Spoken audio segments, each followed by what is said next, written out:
we're going to do over in the House on Thursday. Because you know what? We believe in the Constitution.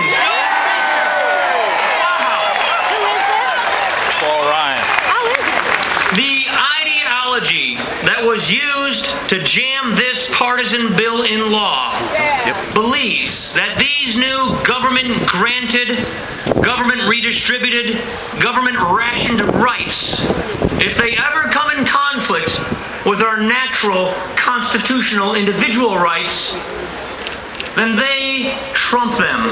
Such is the sacrifice needed for progress, so they say.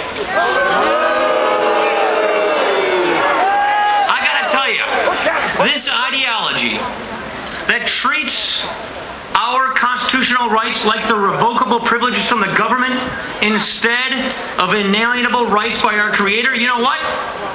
We're going to reject it in Congress, we're going to reject it in the Supreme Court, and this November we're going to reject it across America! Who's missing from Washington, D.C. right now? If he really had the courage, if he really believed that this was a good piece of legislation, that this was a good law for the American people, then why the heck did he leave the country on the anniversary and he doesn't even want to be here now? I didn't go to law school. I didn't go to medical school. I didn't go to nursing school. I went to the United States Army Airborne School. So let me tell you.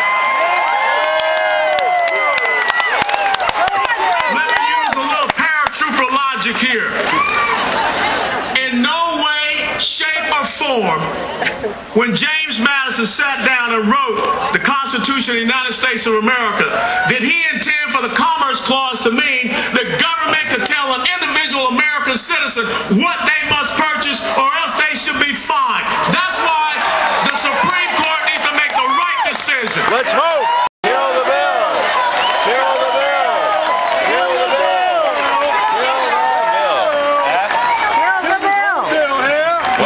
The class of 2010 in the United States Senate includes some great folks. And there's one guy who's already creating some waves when it comes to cutting spending and reining in the size of government. He's a young guy from Kentucky. Please welcome Senator Rand Paul.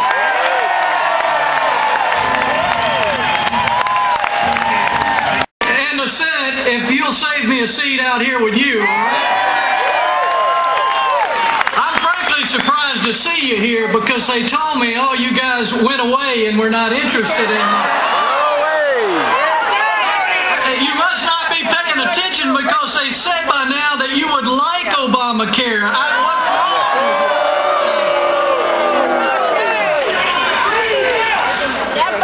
Well, I can't tell you how important it is for you to be here.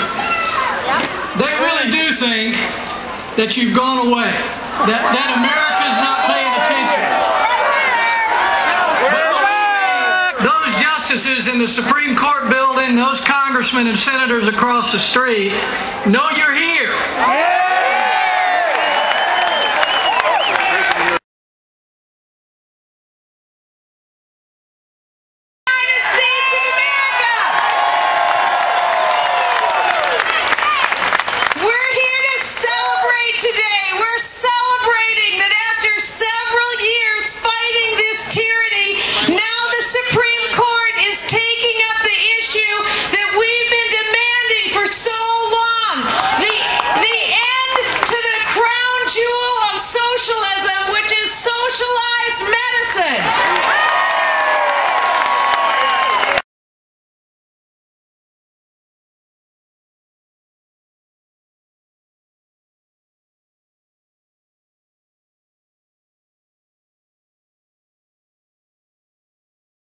Look at that magnificent painting.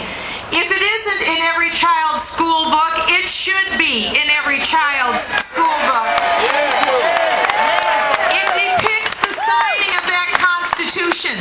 And when you look closer at the painting, it shows about half of the founders looking at Washington.